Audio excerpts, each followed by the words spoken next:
नायब वज़ीर आज़म और वज़ीर ख़ारिजा इसहाक़ डार ने कहा है कि ओवरसीज़ पाकिस्तानी पाकिस्तान के सफ़ीर हैं। पाकिस्तान की मईशत तेज़ी से बेहतरी की जानिब गामज़न है। लंदन में बैरून मुल्क मुक़ीम पाकिस्तानियों की तकरीब से खिताब में बोले कि पाकिस्तान ने अपने से बड़े दुश्मन को ज़ेर किया।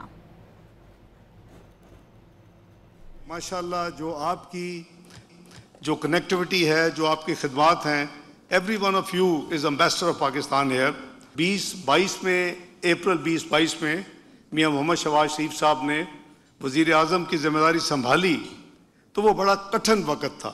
मैं समझता हूँ कि कौम मियाँ मोहम्मद शहबाज शरीफ की क़यादत को सलूट करेगी कि उस वक़्त पाकिस्तान को डिफ़ॉल्ट से बचाया। मैक्रो इकनॉमिक इंस्टेबिलिटी तो गायब हो चुकी है। 33% से इन्फ्लेशन करीबन 5% के करीब आ चुकी है। इंटरेस्ट रेट 22 से 11% आ चुका है। ग्रोथ शुरू हो चुकी है। दिस इकोनॉमिक एम्पावरमेंट, उसके लिए आप सब देख रहे हैं कि दिन रात वो कोशिश कर रहे हैं। इस फेज में एक अनयूजुअल डेवलपमेंट हुई, वो आपके सामने है। आपने आपसे कई गुना बड़े दुश्मन को ज़ेर किया जो कि क्लेम करता था कि वो नेट सिक्योरिटी प्रोवाइडर है।